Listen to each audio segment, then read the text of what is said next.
Tenemos la parte final del estudio del primer capítulo de Efesios. Estamos estudiando toda la carta a los Efesios, pero todavía estamos en el primer capítulo. Nos va a llevar algunos cuantos estudios también. Esta parte final, pues es bastante interesante, eh, aunque un tanto complicada, es un tanto difícil, y tenemos que ver qué trata el apóstol Pablo de hacer entender a los efesios. Solamente por contexto recordemos cómo terminamos la semana pasada, que fueron los principios de evangelismo a partir del versículo 13. Efesios 1:13, en él también vosotros, habiendo oído la palabra de verdad, el evangelio de vuestra salvación, y habiendo creído en él, fuisteis sellados con el Espíritu Santo de la promesa. Y el versículo 14, que es las arras de nuestra herencia hasta la redención de la posesión adquirida para el avance de su gloria. Habla esto Pablo en el versículo 14 debido a que había iniciado con que ya teníamos herencia en Cristo Jesús. Esto es parte de todas las bendiciones que recibimos en Cristo Jesús, como mencionaba el versículo 3. Recordemos, bendito sea el Dios y Padre de nuestro Señor Jesucristo, que nos bendijo con toda bendición espiritual en los lugares celestiales en Cristo. Y esta es la apertura, es decir, que entendamos cuáles son esas bendiciones espirituales y se da a entender la predestinación, el ser llamados hijos de Dios, que seamos para alabanza, el recibir una herencia, el recibir salvación. Al creer en el Evangelio de nuestra salvación, recibimos al Espíritu Santo y todas estas bendiciones que vemos ahora y que por supuesto también serán a futuro, em, son parte de estas bendiciones espirituales que recibimos en Cristo Jesús. Pablo está exponiendo todo esto. Y cierra con los versículos que acabo de mencionar, versículos 13 y 14. Lo que pasa es de que lo que continúa en el pasaje es un tanto complicado. Hay que estarlo detallando versículo a versículo. Versículo 15 dice, por esta causa y habiendo oído de vuestra fe en el Señor Jesús y de vuestro amor para con todos los santos, no ceso de dar gracias por vosotros, haciendo memoria de vosotros en mis oraciones, para que el Dios de nuestro Señor Jesucristo, el Padre de gloria, os dé espíritu de sabiduría y de revelación en el conocimiento de Él, alumbrando los ojos de vuestro entendimiento, para que sepáis, perdón, cuál es la esperanza a que Él los ha llamado y cuáles las riquezas de la gloria de su herencia en los santos. Pablo entonces se está volviendo un tanto práctico en este momento, un tanto práctico porque Pablo nos está hablando de que en sus oraciones él hacía memoria de todo esto. Él en sus oraciones, estas eran sus peticiones. Y entonces es a lo que debemos ponerle atención. En el libro de las oraciones de Pablo en la prisión, esta es de las más importantes. Esta oración, y Pablo no está pidiendo bendición, no está pidiendo prosperidad, no está pidiendo paz, sino que lo que está pidiendo es a estos que ya fueron salvos, a estos que ya conocen el Evangelio, que Dios les dé sabiduría. Vamos a dejarlo ahí, aunque tenemos que revisar obviamente los versículos, pero esta sabiduría es una sabiduría especial. No es la sabiduría nada más de lo que hizo Cristo en la cruz, sino ya la sabiduría, el entendimiento, la comprensión de qué significa eso en nosotros, en nuestro ser, en nuestro interior, lo que hace Cristo, lo que es el Espíritu Santo en nuestro interior. Para Pablo era muy importante esto, para Pablo era vital que los creyentes conocieran esto. No para salvación, sino para su vida, para su función, para su desarrollo y para su estabilidad como creyentes. Pero el tema se va complicando. Ahora lo leí un tanto completo, solamente para que tuviéramos este principio, esta forma de introducción, comprender que Pablo tiene esta necesidad, de estar orando por los hermanos para que pudieran comprender. ¿Será posible que esta oración es en realidad la causa del escrito, la causa de la carta a los Efesios, como mencionaba? Aquí Pablo ya lo estamos viendo un tanto apartándose. Muchos teólogos pues consideran era la comunidad de los Efesios era una comunidad que Pablo no conocía y que no había visitado, pero si vemos en sus viajes, Pablo en donde más predicó fue en Éfeso. Entonces, están estas situaciones, ¿no? Ahora, muy probablemente la razón de Pablo por la cual escribe la carta es porque ya se está dando o gestando la idea de las cartas universales. Las cartas universales, pues, son así como la carta de Juan, las cartas de Pedro, etcétera. Digo la carta de Juan porque, pues, todavía se tiene la duda con respecto a segunda de Juan y tercera de Juan. Son un tanto diferentes, aunque en realidad yo siempre las atribuyo al apóstol Juan. Pero estas cartas universales no son a una comunidad conocida, simplemente Pablo ha escuchado, como menciona acá, y entonces por eso él piensa que lo que les hace falta es este conocimiento, es sabiduría. Es probable, solamente estamos especulando. Ya vemos en Colosenses, en la carta a los Colosenses, ahí vamos a ver que ya las cartas ya empiezan a tomar este sentido universal, es decir, ya las comunidades cristianas ya están necesitando las cartas, la distribución, perdón, de las cartas, así como llegará el momento donde ya se empiece a distribuir los evangelios que no son formalmente cartas, pero que ya van a empezar a darse y van a empezar a copiarse a lo largo de toda la iglesia. Entonces, tomemos en cuenta que esto ya se estaba volviendo, se estaba dispersando las ideas, se estaba copiando las cartas para entonces, y estamos hablando del primer siglo. Entonces, las comunidades cristianas sí fueron muy elocuentes, muy dedicadas también a buscar las cartas, a guardarlas y a preservarlas y por supuesto a utilizarlas. ¿Será por esta razón que Pablo les está diciendo a ellos perdón, les está diciendo, sí, pero que ora a Dios, que ora al Padre Celestial para que les dé sabiduría, porque en ese momento todavía no estaban las cartas? Es muy probable, aunque en realidad cuando vemos lo que dice Pablo ya empieza a dar unos detalles bien interesantes, espíritu de sabiduría, por ejemplo, ¿no? Espíritu de conocimiento y estas cosas que tienen que ver ya con una iluminación, también utiliza ese término, iluminar la mente, iluminar los pensamientos y todo esto es lo que deberían estar buscando. Tomemos en cuenta que aquí Pablo nos está diciendo qué tipo de creyentes, a qué tipo de creyentes está apuntando, llamémosle así, esta oración. No es a cualquier tipo de creyente. Es decir, no es una palabra bíblica, es neófitos. Los neófitos son los que apenas están iniciando. Pablo sabía que estos efesios no eran neófitos. Lo dice en el versículo 15. Por esta causa yo, habiendo oído de vuestra fe, Pablo, entonces, en el versículo 13 y en el versículo 14 simplemente está haciendo un repaso. Ustedes oyeron el mensaje de salvación y ustedes creyeron y por supuesto ustedes recibieron el Espíritu Santo. Entonces, Pablo no está diciendo solamente veo su fe, sino que tienen fe, son hijos del Señor, han recibido por supuesto al Espíritu Santo. Oído de vuestra fe en el Señor Jesús y de vuestro amor para con todos los santos. Entonces, ya era una comunidad que estaba entregada al servicio, a la búsqueda del Señor. A-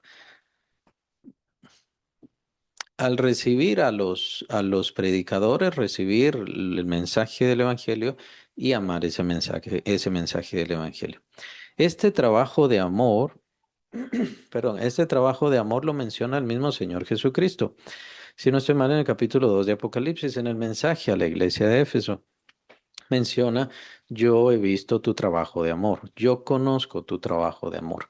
Entonces, eran creyentes que sí se habían dedicado al conocimiento, pero que también se habían dedicado al servicio. Tal vez no había esta unidad o es lo que mencionan los teólogos, pues no está este amor, esta cercanía que tenía Pablo con los filipenses. Acabamos hace algunos meses de ver Filipenses y vemos este amor de Pablo hacia la comunidad de Filipenses, de Filipos, perdón. Pero acá no lo vemos. Y aún así, Pablo se da cuenta del trabajo de amor. Lo más seguro es que sus mismos colaboradores le han dado noticias. Lo más seguro es que le han hablado, han llegado mensajeros, probablemente de las iglesias, y entonces hablan de este amor que ellos tienen, esa entrega. Si vemos desde los tiempos de Pablo hasta los tiempos del apóstol Juan, cuando él escribe el Apocalipsis o cuando él recibe la revelación, pues perdón, este trabajo de amor continuó por parte de ellos. Entonces, a lo que voy es que los no eran creyentes neófitos, no estaban iniciando su vida en Cristo, ya llevaban su buen tiempo bien estabilizados, bien entregados, buscando la obra del Señor y el honrar al Señor. Ahora, no perdamos de vista lo que acabo de mencionar, el hecho de que más adelante el Señor Jesús los va a mencionar en la revelación, ¿no? En Apocalipsis. Los va a mencionar y sí reconoce el trabajo y sí reconoce. Hasta se menciona aquello de que tú has probado a aquellos que se dicen ser apóstoles y no lo son. Es decir, era gente de conocimiento, creyentes con conocimiento. Has probado a los que dicen ser apóstoles y no lo son, pero tengo esto contra ti, que has perdido tu primer amor. ¿No? Entonces siempre tengamos esto presente porque es la misma comunidad, es el mismo destinatario. Jesús mismo escribe por medio de Juan precisamente una carta un mensaje, le envía a la iglesia de Éfeso. A tal grado de que si no se arrepiente y si no regresa a las obras del primer amor, entonces incluso puede dejar de ser su iglesia. Entonces, vale la pena. Tomemos en cuenta, esto enriquece el conocimiento que es precisamente de esa comunidad. Es la misma comunidad de la cual están hablando. Tanto Pablo como el Señor Jesucristo. No era una comunidad de novatos, no estaban iniciando, estaban, perdón, muy entregados al conocimiento, pero también estaban entregados al servicio. ¿Y qué reconoce Pablo? Su amor. Entonces su trabajo no era por obligación o por imposición, sino su amor. Ellos amaban, amaban de corazón. Y a los santos, bueno, lo vimos en Filipenses, la idea de el amar a la iglesia en realidad es amar a Cristo. Si nosotros decimos que amamos a Cristo, es porque amamos a la iglesia. Si decimos que amamos a Cristo, es porque debemos servir a los creyentes, a los hermanos. Si no, en realidad no es. O sea, si lo dice el apóstol Juan también a su forma bien interesante, ¿cómo podemos decir que amamos a Dios y no amamos a los hermanos? Si a Dios no lo vemos y a los hermanos sí lo vemos, ¿cómo podemos decir que si amamos a Dios? Es ilógico para el apóstol Juan. Es decir, lo que vemos de Dios y lo que tenemos enfrente de Dios en realidad son los hermanos. Así que amar a los hermanos significa, o amar a la iglesia de Cristo significa amar a Cristo mismo y entregarse a ese amor. Bien, versículo 16. Pablo reconoce esto entonces. ¿Cuál es entonces la idea del apóstol Pablo? Perdón. Versículo 16. No ceso de dar gracias por vosotros, haciendo memoria de vosotros en mis oraciones. Hacer memoria, esto se revisa precisamente en este libro de las cartas de la prisión, bien interesantes estos mensajes, y por eso lo mencionaba, recordar a los hermanos. Cuando nosotros estamos orando, ¿será que recordamos a algunos hermanos? ¿Será que recordamos necesidades? Bien, puede ser que ahí el Espíritu Santo nos está haciendo recordar a estos hermanos para orar especialmente. Pero aún así, de todas formas, en cualquier momento que recordemos a un hermano, oremos, oremos por las necesidades de la iglesia. Eso es parte de nuestro trabajo de intercesión, que debemos orar los unos por los otros y para eso nos ha llamado el Señor. En la intercesión no interviene el que bloqueemos el juicio de Dios o que Dios simplemente no puede ejecutar su juicio. Lo vemos en el Antiguo Testamento. A veces Dios tiene juicios y lo que hace por los intercesores es retrasar ese juicio. El juicio viene hasta después. El gran ejemplo de todo esto es el rey Josías, ciertamente, que sirvió en ese momento, en su momento, como intercesor para el pueblo de Israel. Y Dios todavía le dice todas estas cosas que están escritas en el libro, todo este castigo, todo este juicio, por supuesto que vendrá sobre el pueblo. Pero como tu corazón se enterneció ante mi palabra, entonces no vendrá en tu tiempo, vendrá en el tiempo de tu hijo. La intercesión es muy importante. Pablo entonces le da este lugar tan valioso, tan necesario, precisamente en el primer capítulo de esta carta. Yo estoy intercediendo, estoy agradecido por todo lo que ustedes han hecho, por todo lo que ustedes hacen, por todo lo que ustedes han logrado. Esa es parte también de nuestra parte importante y característica de la oración, acción de gracias. Dar gracias a Dios por todas las bendiciones, dar gracias a Dios por todo lo que se ha recibido.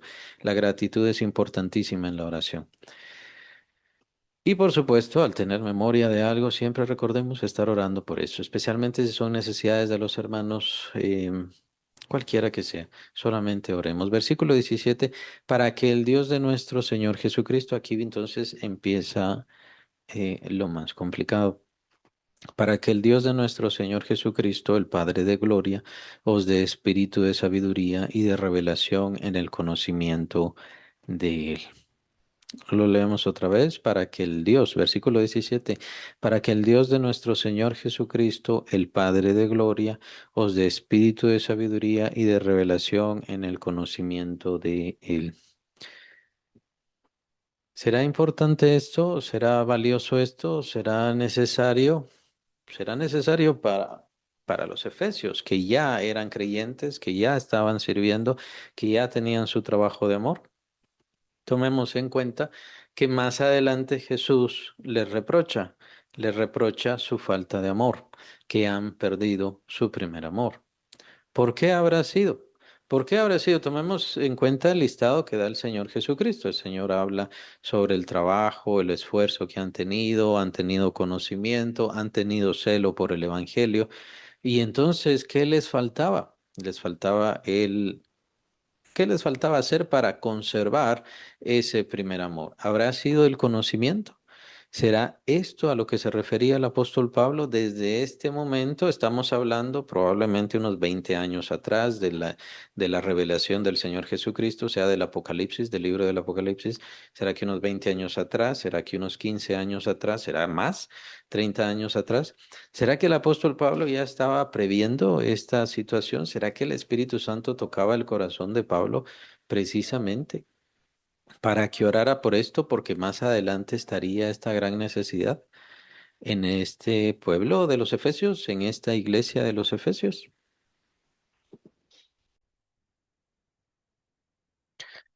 Entonces tomemos en cuenta eso. Puede ser que el Espíritu Santo le haya revelado al apóstol Pablo que orara desde entonces y estar intercediendo, pero, o puede ser que no, pero de todas formas tomemos en cuenta los eventos genuinos, los hechos que sí se dieron. Pablo desde aquí está orando para que ellos tengan conocimiento y más adelante en la carta dada por Cristo o enviada, redactada por Cristo, por así decirlo, hacia los Efesios se menciona ya sus fallas, sus dificultades y que están en peligro de incluso dejar de ser iglesia. Entonces, eso es bien interesante el caso, es bien interesante el ejemplo porque ¿será que nos hace pensar a nosotros? ¿Será que debería hacernos pensar a nosotros que obvio, no quiero usar este término, perder la salvación. Sabemos que no se pierde la salvación, no podemos dejar de ser hijos de Dios. Creemos en la seguridad de la salvación, aunque no somos calvinistas. Pero siempre es un constante en la Biblia el hecho de que perseveremos, de que crezcamos, de que nos desarrollemos y que sigamos adelante, que adquiramos más y más conocimiento de Él. Más y más conocimiento de él. Y por supuesto, no solamente crecer en conocimiento, lo vimos en el capítulo 8 de Segunda Corintios, es crecer en conocimiento, crecer en fe crecer en amor, crecer en servicio y crecer en generosidad. Como creyentes debemos ir creciendo en todo esto. Y los otros grandes ejemplos que podemos tener, pues obviamente serían los frutos del Espíritu, crecer en los frutos del Espíritu, irnos desarrollando. O sea, la idea del creyente, la idea que da la Biblia para el creyente es que no se quede quieto, de que no se quede satisfecho, de que no se quede, bueno, yo ya crecí suficiente, yo ya hice suficiente y con eso ya terminé y estoy. Porque en el caso de los efesios, en el caso este que estamos viendo, pues vemos que esta comunidad después recibe un reproche de Cristo. Claro, no quiero decir que esta comunidad llegó hasta entonces, pero en el 431, es decir, varios siglos después, ya vemos en el Concilio de Éfeso es en donde se declara a María como Madre de Dios. Entonces, es interesante que es en este lugar donde Pablo envía esta carta tan profunda que no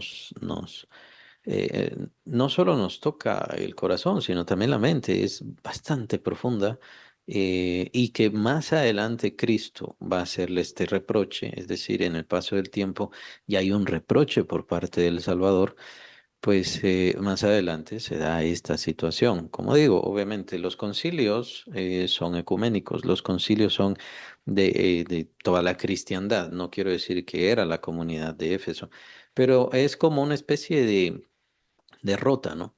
Es como una especie de ruina de la sabiduría o del conocimiento, por así decirlo, en donde esta comunidad de creyentes tan atendida por el apóstol Pablo, por el apóstol Juan, dada la carta a los Efesios, Cristo mismo es quien también les redacta parte de su revelación, pues más adelante es el lugar en donde sucede esta caída tan grande. Lo cual entonces viene a empezar a justificar el porqué de la petición del apóstol Pablo, para que el Dios de nuestro, versículo 17, para que el Dios de nuestro Señor Jesucristo, el Padre de gloria, os dé espíritu de sabiduría y de revelación en el conocimiento de Él. Podemos iniciar con eso y es un tanto más fácil. El conocimiento, la sabiduría, la revelación fue precisamente lo que hizo que muchos se desviaran. No eso, obviamente me refiero, sino la falta de eso. La falta de sabiduría, la falta de conocimiento, la falta de revelación es precisamente lo que hizo que muchos cayeran. Ahora, Dios sí da su revelación. Y sí, Entonces no es que no se diera el conocimiento, no existiera el conocimiento, sí estaba el conocimiento. De hecho, entiendo que, y esto es también lo que hemos venido estudiando, que aparece el don de lenguas y aparece el don de revelación de lenguas precisamente para que estas revelaciones se dieran en las comunidades de creyentes, porque las comunidades se estaban multiplicando, pero lo que no se había multiplicado, ¿qué era? Obviamente el conocimiento, la revelación apostólica. Recordemos que el conocimiento, bueno, Pablo lo va a decir también en esta carta, que la iglesia está fundada en la piedra angular que es Cristo y los fundamentos de la iglesia son los apóstoles y profetas. Entonces, ¿qué pasa? Que en los tiempos del apóstol Pablo, hablando del primer siglo, se estaban multiplicando los creyentes estaban creyendo en Cristo y por supuesto estaban sujetos a las ordenanzas como el bautismo y la cena del Señor. Y de ahí derivan muchas cosas, pero hacía falta la revelación apostólica. Los apóstoles sí ya estaban escribiendo, pero ese escribir no se esparció completamente. Entonces, a lo que voy es que Dios sí siempre dio el conocimiento y por eso se necesitaban aquellos dones en ese momento. Recordemos que en cuanto a los dones, especialmente el de lenguas, no solamente era para la iglesia y que existiera alguien que revelara lo que se estaba diciendo, sino que también estaba las lenguas para orar. Y entonces, en este caso, aquí no vemos una cuestión de revelación, o un don para que se muestre a la iglesia, sino simplemente oración. Entonces, si en dado caso continúan estos dones y para cualquier denominación que lo vea así, pues entonces continuarían solamente de oración, ya no de revelación. Y de hecho esto lo vemos también en aquellas personas que mencionan hablar en lenguas, pues no hay revelación, ni se les da revelación, ni hay alguien que se levante para decir qué es lo que están diciendo. ¿Es por qué? Porque ya no hay revelación. La revelación ya se dio y la revelación ya se esparció. Entonces, aún así, aún con la revelación, aún con el cuidado del Espíritu Santo, ¿las personas se desviaron? Pues sí, por supuesto que sí. En el caso del apóstol Pablo, en la iglesia desde Jerusalén, toda la iglesia de Galacia, vemos el gran ejemplo de la iglesia de Galacia, el gran conflicto que tuvo ahí Pablo, en donde Pablo estuvo luchando contra los judaizantes, estos hermanos o pseudo hermanos, porque ya después Pablo les llama falsos hermanos y falsos maestros, por supuesto, estaban enseñando la falsedad de unificar el evangelio con el judaísmo y nadie podía participar de Cristo sino primero tenía que cumplir con todas las ordenanzas de Moisés. Y entonces, ¿qué es lo que pasa acá? El problema de que sea por envidia, sea por celos, o como dice Pablo, en realidad estos son falsos hermanos, son falsos maestros, también lo menciona el Señor Jesucristo, hay falsos maestros. Entre el pueblo hubo falsos profetas, entre ustedes habrá falsos maestros. Entonces, es importantísima la revelación, importantísima la sabiduría. ¿Para qué? Para que no hayan estos desvíos, para que no se den estos desvíos. Lo que acabo de mencionar sobre Éfeso. Y no solamente sobre Éfeso, tenemos a los Gálatas, el problema, el conflicto de los Gálatas. Tenemos también, y lo vimos, el conflicto con los Corintios. ¿Qué pasaba con los Corintios? Perdón. No solamente era cuestión de que algunos estaban pecando, sino que había discusiones entre ellos. Lo vemos especialmente en la primera carta. Unos decían yo soy de Pablo, otros de Apolos y otros decían yo soy de Cefas. Y entonces Pablo les tiene que explicar doctrinalmente. Un poquito fuerte, ¿cierto? Sí, porque Pablo era un tanto brusco, o el idioma es un tanto brusco. En nuestro idioma se ha suavizado bastante, pero Pablo les explica, yo no morí por ustedes, ni Cefas murió por ustedes, o sea, Pedro ni Apolos murió por ustedes, fue Cristo quien murió, o sea, ustedes no tienen que hacer bandos, no tienen que hacer estas cosas, no pueden bautizarse en mi nombre y no son bautizados en el nombre de Cefas. Pero ¿qué pasa? Que no había revelación. Ahora, no termina ahí. Por supuesto, está la cuestión del pecado, pero puede ser el pecado que en los Corintios hizo, que no tuvieran revelación, que no tuvieran conocimiento, que no guardaran la doctrina. Podría haber sido eso. Puede darse eso. El amor al pecado sí nubla y entenebrece el corazón, es el término que usa Pablo en el primer capítulo de Romanos. Pero, pero también lo vemos en el capítulo 15 de 1 Corintios, en donde está el grave, grave conflicto con respecto a la resurrección. Y Pablo ahí los menciona, menciona estas desviaciones, falsedades, mentiras y tonterías que estaban mencionando en ese momento. Por ejemplo, que la resurrección ya se había dado, entonces ya no había que esperar la resurrección. Otros decían, Cristo no resucitó, nosotros no vamos a resucitar tampoco. Entonces, todos estos conflictos, ¿por qué eran? Pablo estuvo ahí, los colaboradores estaban ahí, ya se estaban empezando a dar las cartas. Aún así, los creyentes estaban fallando. Muy probablemente debido a estos ejemplos en la vida de Pablo y en las comunidades que Pablo instruyó o a quienes les habló, es por esa razón que ahora está orando. Lo que quiero, lo que necesito es que tengan sabiduría y que tengan revelación. ¿Por qué? Para que no se desvíen, para que no se aparten, para que no se alejen. Y ese es el gran problema, ¿no? Especialmente en nuestros tiempos. En nuestros tiempos, los creyentes se están apartando del conocimiento y muchos consideran recibir un conocimiento directo de Dios, una revelación tipo fax, ¿no? Inmediata. O satelital sería más de nuestros tiempos ahora, ¿no? Una iluminación más directa. Y eso no existe, eso no se da. Sí, es un conflicto bastante fuerte porque los hermanos hay muchos hermanos que ponen su fe en esto. Dios me habló, Dios me dijo, Dios me revela y todo lo demás. Es importante entonces que simplemente hablemos a los que quieren oír y es a ellos a quienes les hablamos. Hay que tener cuidado y hay que tener sabiduría.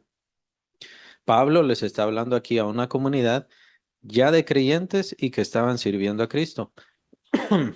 Estaban sirviendo con amor a Cristo. Más adelante Cristo les habla de que sí reconocía su trabajo y reconocía su conocimiento. Pero ¿qué pasó? Que se dejaron desviar, se dejaron apartar. Y este es el llamado acá. ¿Quiere decir que dejamos de ser creyentes? No, lo que pasa es de que es parte de las intenciones satánicas de que nosotros nos sintamos seguros. El que más quiere que nos sintamos seguros, por así decirlo, en nuestras fuerzas, en nuestra capacidad, en nuestro conocimiento, es Satanás. Porque así entonces no nos preocupamos por entender, por comprender, por tener sabiduría, por cambiar, por dejar que sea transformada nuestra mente. Mientras más estemos sometidos a un conocimiento religioso y a un creer religioso, porque así me enseñaron de pequeño, porque así me enseñaron de pequeña, porque así he sido todo el tiempo, entonces mientras más se sujeten a eso, menos van a querer entender, menos van a querer comprender. Y es un problema. Es un problema tan grande que está fuera de las manos de uno, de dos, de 100. Está simplemente en las manos del Espíritu Santo. ¿Esto se va a quitar? ¿Las falsedades se van a quitar? ¿Se van a eliminar? Pues no, porque lo menciona el Señor Jesús. Entre ustedes habrán falsos cristos y entre ustedes habrán falsos maestros. Entonces, si así fue desde el principio, desde el primer siglo, pues por supuesto que así va a seguir hasta el final del tiempo de la iglesia. A nosotros nos corresponde, por un lado, orar. Si yo tengo conocimiento, si yo tengo sabiduría, orar por los hermanos, interceder por ellos, que el Señor toque sus corazones, toque sus mentes, toque sus vidas, pero por supuesto mantenerme yo en esa sabiduría. Como mencionaba en el ejemplo de los corintios, muy probablemente fue el pecado lo que hizo que se torciera su conocimiento, a tal grado que ellos empezaron a decir que ya no había resurrección o que la resurrección ya había sucedido o que Cristo ni siquiera había resucitado. Entonces no había resurrección de entre los muertos. Llegaron hasta ese punto. Entonces, por eso, la desviación, los creyentes pueden empezar muy bien, pero si no tienen conocimiento, pueden terminar muy mal. Los creyentes, cuando empiezan, nosotros les llamamos hermanos en Cristo, pero les llamamos por esperanza. Queremos que se fortalezca, que su fe se consolide, que crezcan, que se desarrollen, pero sin conocimiento no lo van a lograr. Sin revelación no lo van a lograr. Entonces, por eso es tan importante el conocimiento, tan importante que se acerquen, tan importante que busquen. No es solamente una decisión, sino que necesitan mantener el conocimiento y la revelación del Señor. Perdón. Además, recordemos que es un proceso continuo la transformación del creyente. Lo vemos en el capítulo 3 de Segunda de Corintios.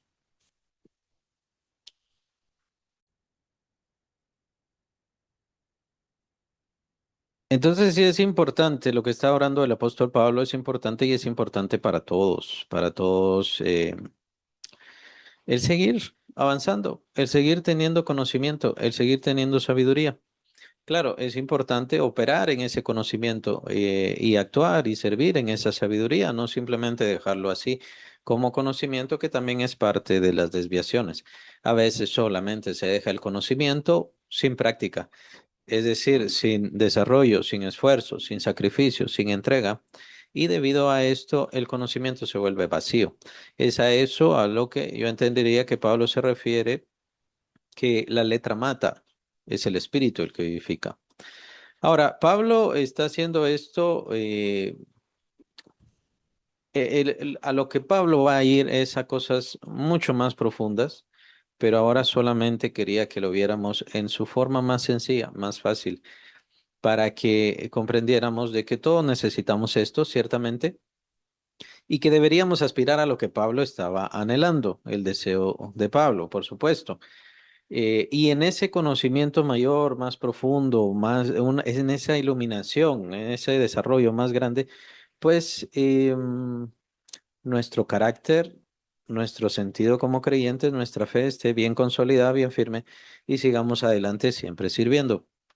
La idea constante en el Evangelio es que el creyente tiene que seguir adelante, caminando, sirviendo, esforzándose. Esa es la idea. Un creyente que no se esfuerza, un creyente que no sirve, un creyente que no se entrega, un creyente que no, perdón, aumenta su conocimiento, pues es un creyente que se ha quedado estancado y que se ha quedado limitado. Entonces, tengamos cuidado de esto, tengamos cuidado de esto. Y hay tantísimas falsas doctrinas. Desde el primer siglo, tomen en cuenta eso, de la iglesia, vinieron una y otra falsas doctrinas, mentiras, eh, hipocresías, racismo, desviaciones y demás, y demás, y demás. Bien podemos decir, ¿no? La iglesia mormona es más bien una secta, no tanto una religión, sino más bien una secta. Es una desviación de la iglesia verdadera, de la iglesia del conocimiento de Cristo. Los testigos de Jehová es la misma historia. Y así, hay varios. Hay varias desviaciones. Entonces, es bien importante tener conocimiento. Ese es en su sentido más elemental lo que Pablo está diciendo. Veamos el versículo 17 otra vez. Para que el Dios de nuestro Señor Jesucristo, el Padre de gloria. Bueno, Pablo atribuye al Padre Celestial. Claro, en parte porque está rogando, ciertamente, pero para que el Padre Celestial, del mismo Padre Celestial, conceda esta petición. Es muy interesante que Pablo no está hablando, como lo vimos en el versículo 3, sobre todas las bendiciones que recibimos en Cristo, sino que aquí está hablando de algo que venga de Dios. No quiero decir que no esté concedido, Pablo no está diciendo que no esté concedido, sino que es interesante este cambio, esta afirmación. Aunque el conocimiento ahí está, el conocimiento en Cristo ahí está. Pablo lo que quiere es un conocimiento que entre en el interior, esta sabiduría que es celestial, que es directamente de Dios, precisamente para consolidar el corazón, la fe, la entrega de los creyentes. Es bien importante y por eso está haciendo esta súplica al Padre Celestial. Padre de gloria, un término que utiliza el apóstol Pablo acá en esta oración, es un ejemplo de oración del apóstol Pablo. Padre de gloria es un nombre que también podemos utilizar para Pablo. Es interesante cómo Pablo se vuelve un tanto personal en sus oraciones acá, ya que vemos unos versículos antes cómo a Cristo le llama el amado. Entonces aquí utiliza este término Padre de gloria y nosotros bien podemos utilizarlo. Tomando en cuenta también estas palabras, y para que el Dios de nuestro Señor Jesucristo, el Padre de Gloria, estas palabras contradicen a los unicitarios. Ahora existen, es parte de las desviaciones a lo que me refiero que se necesita precisamente el espíritu de sabiduría. Están los unicitarios que creen que el Padre Celestial no existe y el Espíritu Santo no existe, que solo Jesús. Y que Jesús a veces se le da el nombre del Padre y a veces se le da el nombre del Espíritu Santo y aparentemente a veces tiene esas formas, ¿no? Entonces Jesús cuando oraba al Padre o se oraba a sí mismo o se refería, se dirigía a sí mismo. Según ellos, lo que pasa es que no lo pueden explicar, pero siempre hago esta señal cuando lo veo ¿Por qué? Porque es una desviación que existe ahora. Y lastimosamente, pues sí, como siempre hay varios que se están desviando por estas mentiras, son los unicitarios, se están desviando por estas mentiras. Claro, cantan, alaban y dicen que reciben la unción del Espíritu y demás cosas, pero tomen en cuenta que es en el conocimiento, en lo que creen es en donde nosotros nos debemos dar cuenta verdaderamente a qué espíritu sirve y de qué se trata. Entonces, es bien importante esto, especialmente en nuestro tiempo, solamente porque en un lugar se haga cantos y se diga ciertas odas a Jesús o al Padre, pues no quiere decir que estén bien. Es bien importante eso. No quiere decir que de verdad le estén adorando, sino que hay que ver qué es lo que creen, cuál es su doctrina, cuáles son sus principios, si es que los tienen, cuáles son sus dogmas. Hay quienes pueden decirlo así, cuál es su dogma. Claro, sabemos que eso es más de la iglesia religiosa, ¿no? Nosotros ya no usamos esa palabra, pero es bien importante saber qué es lo que dicen, por qué lo dicen. Los unicitarios, por cierto, son los que bautizan solamente en nombre de Jesús. No usan el nombre del Padre, no usan el nombre del Espíritu Santo. Y por supuesto, a nosotros, pues nos señalan, nos maltratan y dirán, bien, nosotros no tenemos el Espíritu Santo, o más bien nosotros no somos salvos, no hemos creído en Cristo porque fuimos bautizados en nombre del Padre, del Hijo y del Espíritu Santo, como la iglesia religiosa y demás. Eso es lo que dicen ellos. Pero entonces, y aunque ellos mencionan el bautismo en nombre de Jesús, y si aparecen los hechos, de ahí empiezan las otras falsedades. Por eso es importante escuchar. Empiezan las otras falsedades. Entonces, a partir de esto del bautismo, ellos empiezan a creer, hasta donde entiendo, empiezan a creer que el Padre Celestial no existe. Aquí Pablo nos habla claro, versículo 17, el Dios de nuestro Señor Jesucristo. El Dios de nuestro Señor Jesucristo, el Padre de gloria. Entonces, tomen en cuenta eso y tomen en cuenta todas estas desviaciones que incluso en nuestros tiempos hay. Eh, Bien interesante que aquí también se le denota como padre, no como madre. No es madre. El Dios de nuestro Señor Jesucristo no es una madre. ¿Por qué lo digo? Porque también hay otra desviación sobre eso. Otra falsa doctrina donde dice Dios es madre. Dios no es padre, sino Dios es madre. Y claro, eh, empiezan a haber trastornos, entre ellos se vuelven secta. Todos nosotros que creemos en Dios Padre Celestial, pues obviamente todos nosotros estamos excluidos de toda salvación y de todo bien, ¿no? Porque siempre pasa eso. Y es lo que hacen los sectarios precisamente. Entonces tomen en cuenta eso. ¿Se necesita la sabiduría? Por supuesto que sí. Ahora, aquí Pablo menciona el espíritu de sabiduría. Espíritu de sabiduría y de revelación en el conocimiento de Él. Em, Como dije, aquí se vuelve un tanto complicado. Pablo no está hablando de un don, aunque más o menos puede parecerse al don de conocimiento, aunque puede parecerse a estos dones que da el Espíritu Santo, pero aquí Pablo no está hablando de un don, sino que está hablando en general como creyentes que reciban espíritu de sabiduría y de revelación. Entonces, Pablo no está implorando por dones del Espíritu Santo, sino rogándole al Padre Celestial y obviamente ¿quién daría la revelación? ¿Quién daría la sabiduría? El Espíritu Santo. Tomemos en cuenta que en este versículo aparecen, aunque el Espíritu Santo está un tanto tácito, por así decirlo. El Espíritu Santo es el que da la sabiduría, es el que da la revelación, pero hay que pedirle al Padre. Bien interesante la forma de la oración. Claro, está pidiendo en nombre de Cristo. Por eso. En las formas siempre es importante que nosotros nos apeguemos. Pedimos al Padre Celestial en nombre de Cristo Jesús y muchas veces contesta el Espíritu Santo. Bien, o es enviado, si quieren verlo así, es enviado el Espíritu Santo. Ahora, espíritu de sabiduría y de conocimiento, es Santiago quien menciona en su carta, si a alguno le hace falta sabiduría, pídala a Dios y Dios le dará sabiduría. Ahora, es un tanto extraño esa petición si a alguno le hace falta sabiduría. No, no es que a alguno le haga falta sabiduría, a todos nos hace falta sabiduría y todos debemos estar pidiéndole sabiduría a Dios. Por eso me refiero a que no hay que ver esto como una especie de don, porque los dones se reparten a algunos cuantos, aunque hay don de conocimiento, aunque hay don de sabiduría por parte del Espíritu Santo, y estos se reparten. No es que sean para todos, pero aquí Pablo nos está hablando de sabiduría para todos, que todos tengan conocimiento, y es lo que el creyente debe perseverar. ¿Cómo debe perseverar el creyente en esto? En primer lugar, pidiendo, porque es lo que está haciendo el apóstol Pablo. Aquí Pablo está pidiéndole al Padre que dé espíritu de sabiduría. No es,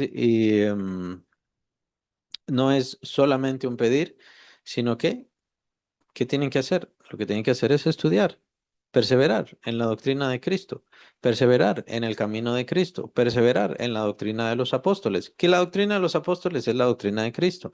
Ya lo he mencionado, es decir, Cristo habló a sus apóstoles y son ellos los que recogieron los hechos, los eventos y la vida de Cristo, y son ellos los que vivieron y dieron ejemplo de la vida de Cristo.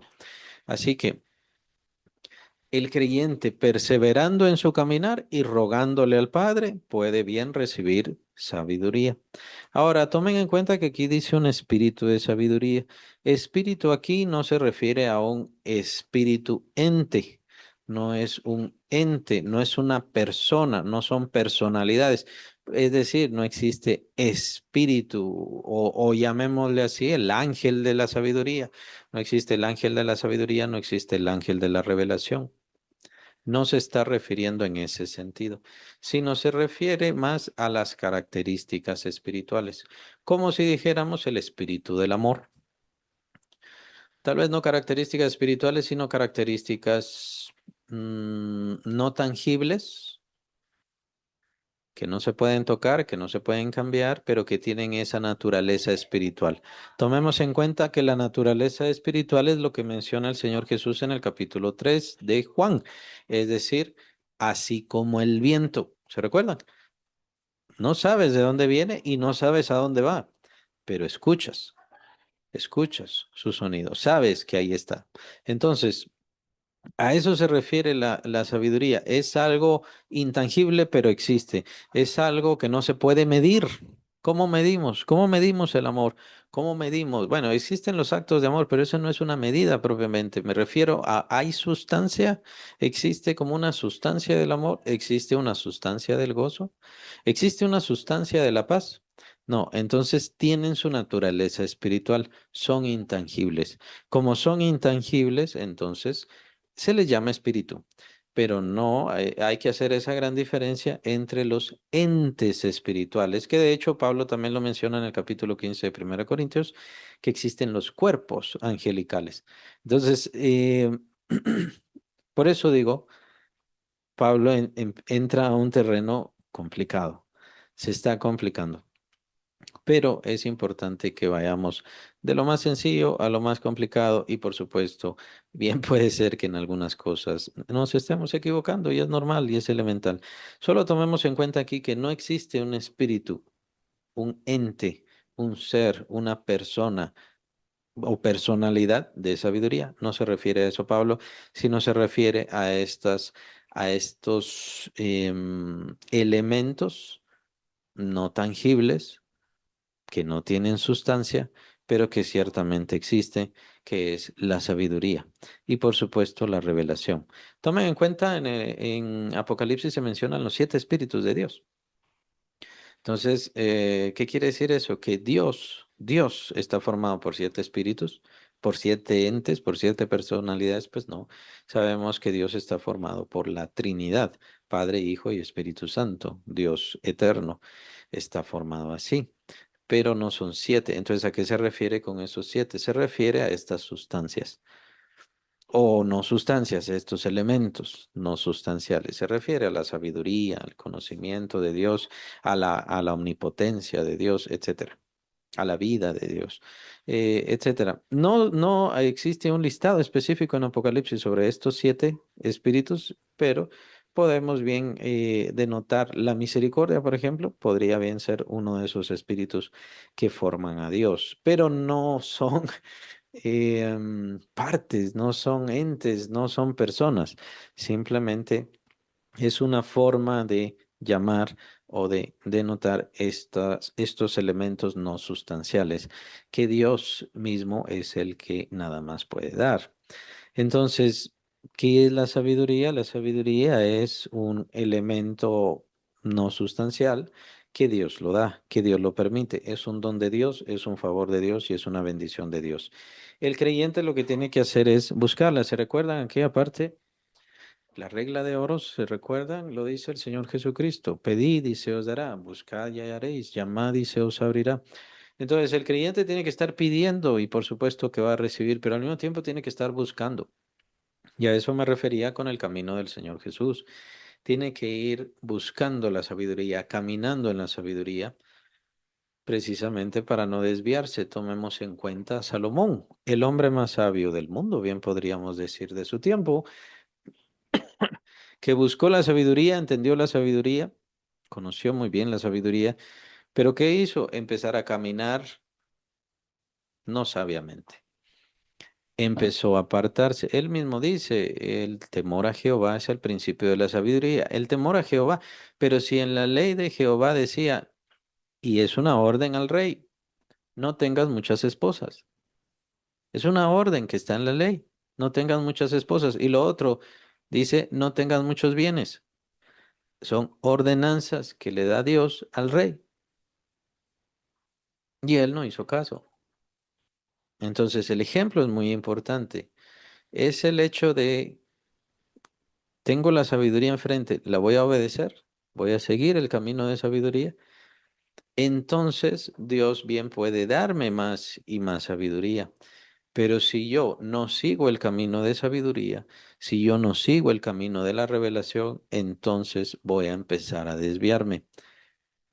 Y bien se puede decir que esto fue precisamente lo que pasó, lo que ha pasado y lo que sigue pasando con todos estos ejemplos que he mencionado de gente que se va desviando.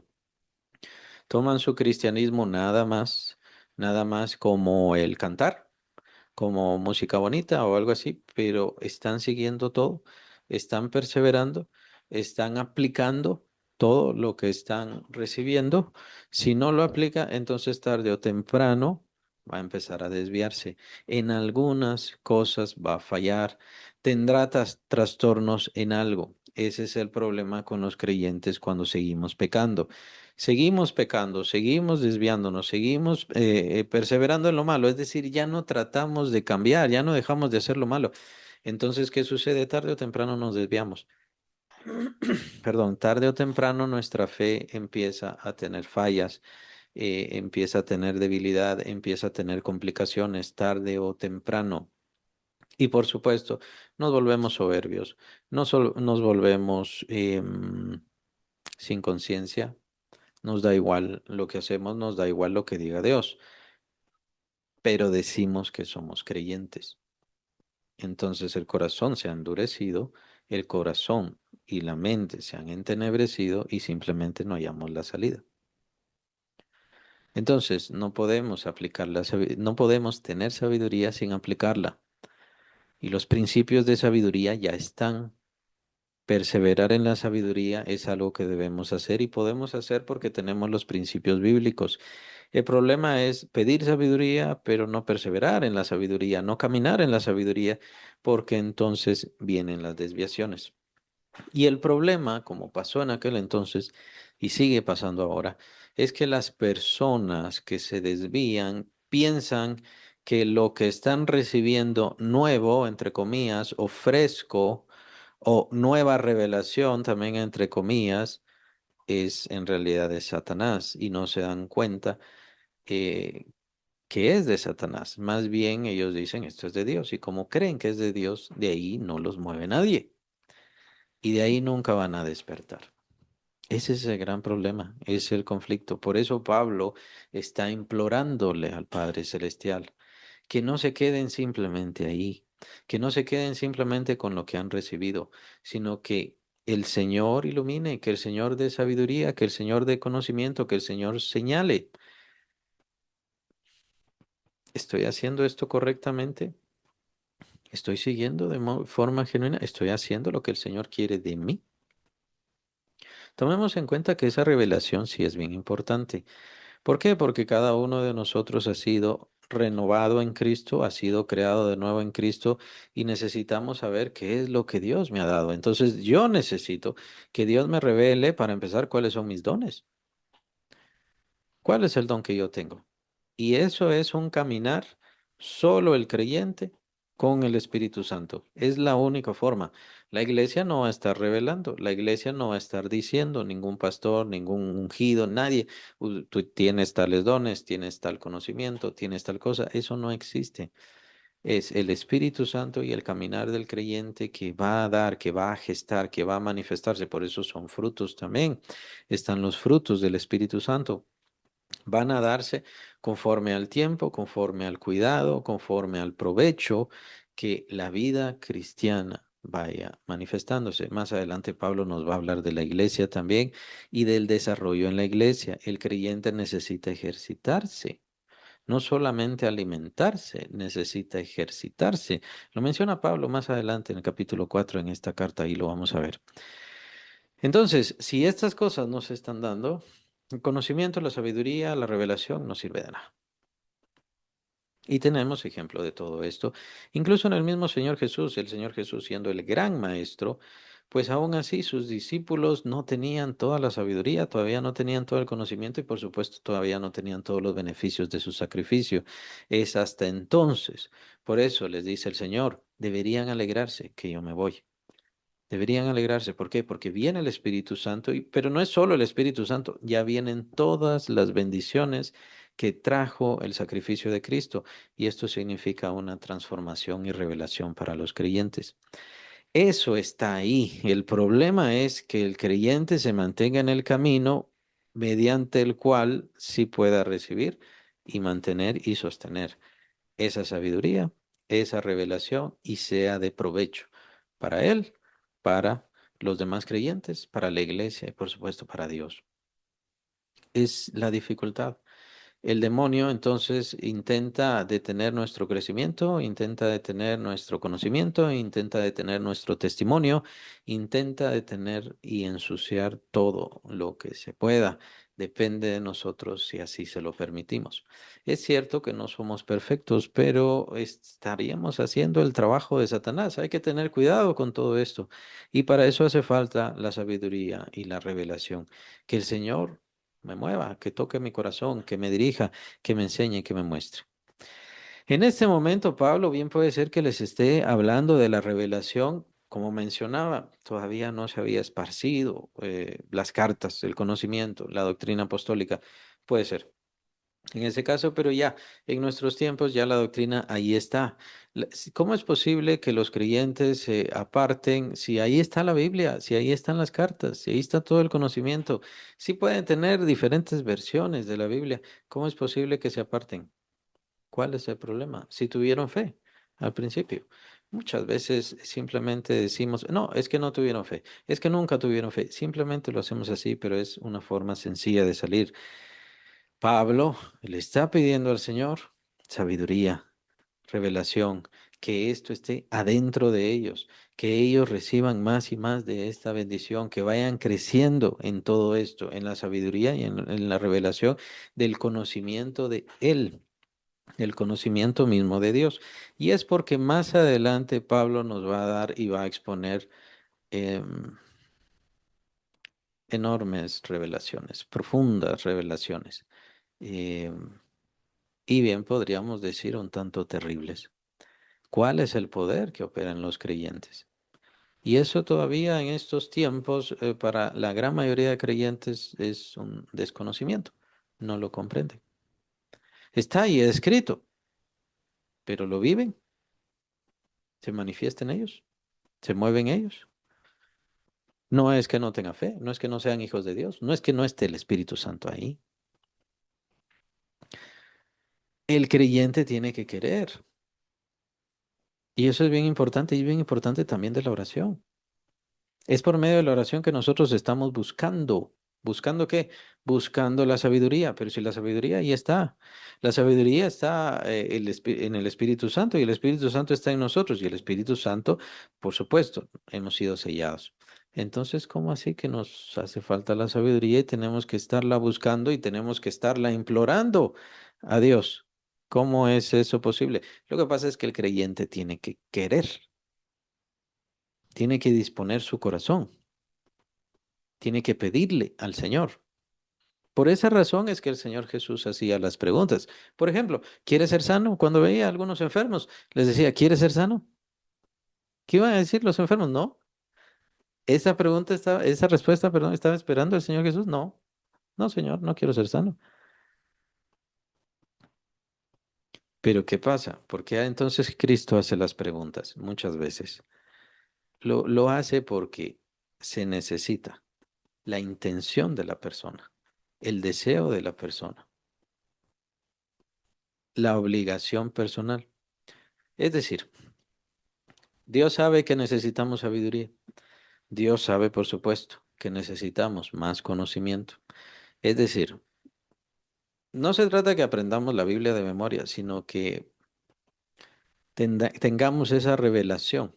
Más adelante, es decir, en el siguiente versículo dice, alumbrado los ojos. Es un término que usa Pablo para que, para hacernos decir que entendamos, que captemos las ideas. Nosotros usamos esos términos actualmente. Que quede claro a cada uno de los creyentes. El conocimiento ahí está, la sabiduría está, las bendiciones ahí están, pero pareciera que no les queda claro a los creyentes. Lo que acabamos de ver, todas las bendiciones que están en Cristo Jesús, pareciera que no les queda claro a los creyentes. ¿Por qué? Porque hace falta esa revelación. No es problema de Dios. Dios tiene la revelación, Dios tiene la sabiduría, Dios quiere dar esa sabiduría. Incluso Él es el Padre bueno, lo dice el Señor Jesucristo. ¿Cómo ustedes siendo malos pueden dar buenas dádivas a sus hijos? ¿Cuánto más Dios le dará el Espíritu a aquellos que se lo pidan, por supuesto? Pero ¿qué pasa? Que tienen que pedirlo. Lo que Pablo está haciendo acá y cómo por el Espíritu Santo está siendo guiado para dejar esta necesidad de oración es para que nosotros comprendamos, y esto es lo más importante ahora, que nosotros comprendamos que necesitamos esa sabiduría, que necesitamos ese conocimiento, pero que lo necesito captar en mí. Ese es el problema. El problema es que los creyentes ya no buscan. Bueno, no le voy a echar toda la culpa al diablo, pero es aquel asunto de como ya soy salvo, como ya tengo el Espíritu Santo, ya estuvo, ya se acabó, ya no tengo por qué apenarme. Ya es más la idea, como quien dice, me siento y literalmente nos vamos a sentar cada domingo y ahí nos sentamos. Y yo ya no tengo que cambiar, yo ya no tengo que hacer nada, bueno, de tanto en tanto servir, de tanto en tanto evangelizar. Y ya estuvo.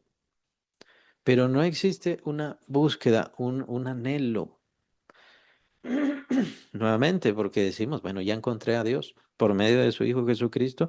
En su Hijo Jesucristo tengo entrada directamente al Padre, así que, ¿cómo así que lo tengo que estar buscando? Obviamente, no nos referimos a que no tenga Dios. No nos referimos a que no tenga la salvación, no nos referimos a que el Espíritu Santo no esté en usted. Lo que pasa es que ha dejado de anhelar tener más y recibir más y conocer más y comprender más. ¿Será ese el primer amor al cual se refería Cristo Jesús en Apocalipsis? Sirve, excelente, qué bueno que sirva, pero ha dejado de querer servir mejor. Ha dejado de querer desear más conocimiento. Yo ya tengo conocimiento, entonces yo no necesito que me expliquen nada. Eso es muy, muy común ahora, es muy común en estos tiempos.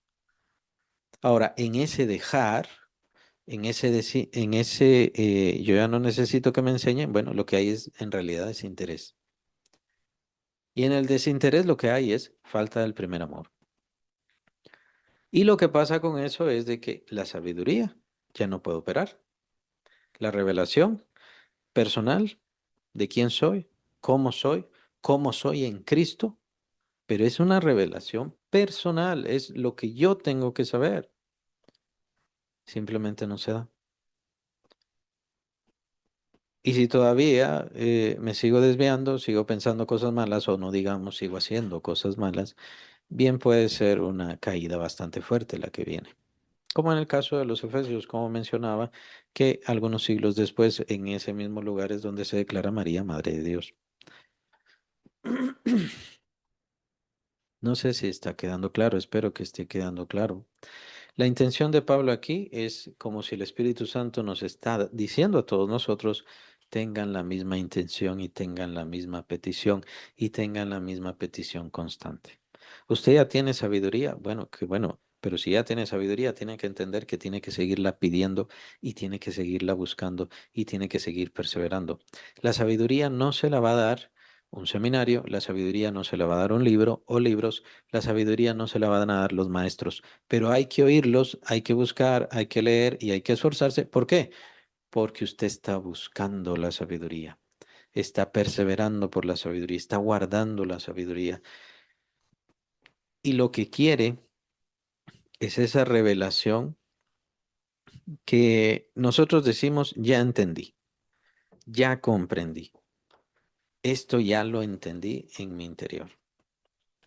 Y ese conocimiento, por supuesto, que se vuelva una convicción, que ya es lo que se convierte la fe o el propósito de la fe. Es bien importante. Como dije, se está complicando un poco más y al terminar este capítulo entramos al segundo y en el segundo pues se vuelve un poco más fácil, pues ya entramos a los temas de evangelismo.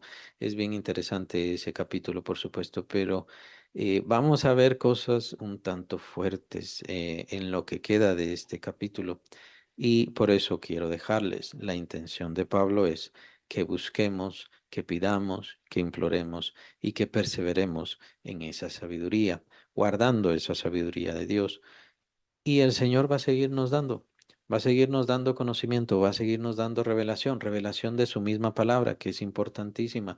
Hay muchos que leen la Biblia, pero no tienen revelación en la palabra, y me refiero a revelación porque la palabra es el espejo en el cual nosotros nos podemos ver. Y nos debemos ver. Nos debemos ver ¿para qué? Para contemplar a Cristo en primer lugar, para contemplar a Cristo en nosotros, pero también para contemplar nuestros errores, cosas que son incorrectas, correctas. Lo menciona Santiago en su carta y también lo menciona Pablo en el capítulo 3 de Segunda de Corintios. Entonces tenemos que ver, tener la palabra de Dios como un espejo personal, pero para eso necesitamos esa revelación. La da el Espíritu Santo, por supuesto que la da el Espíritu Santo, pero cada creyente tiene que buscarla. Cada creyente tiene que perseverar. Y para eso, diría yo, sea donde sea que esté, el primer gran principio de esto es, yo no sé. Es ese gran principio. Nunca decir yo ya sé, yo ya estoy bien, yo ya soy perfecto. Si ya fuéramos perfectos, entonces ya le tocaría regresar a la presencia del Señor. Pero mientras estamos en esta tierra, le toca seguir perseverando y a todos nos toca seguir perseverando en este conocimiento. No soy perfecto, no lo sé todo, no he llegado al final, no he llegado a la meta, no me parezco a Cristo, pero eso es en lo que debo perseverar. Ese es el llamado del Padre Celestial, es el llamado del Señor Jesús y es lo que quiere tocar el Espíritu Santo constantemente en nuestras vidas. Que sigamos adelante y que Él tiene todos los instrumentos. Él quiere dirigirnos, claro, cada quien conforme a su vida, conforme al propósito que Dios le ha dado, conforme al servicio o más bien, más adelante lo vamos a ver en el capítulo 2, obras que Dios ha preparado de antemano para que nosotros andemos en ellas. Y esto es individual. Usted necesita eso, usted necesita esa revelación, necesita saber qué es lo que quiere Dios de mí, qué es lo que quiere Dios hacer con mi vida. Pero si no tiene esa revelación, difícilmente. Si su cristianismo es nada más de cantos, su cristianismo es nada más de ir a la iglesia, sentarse y entonces regresar a su vida, difícilmente.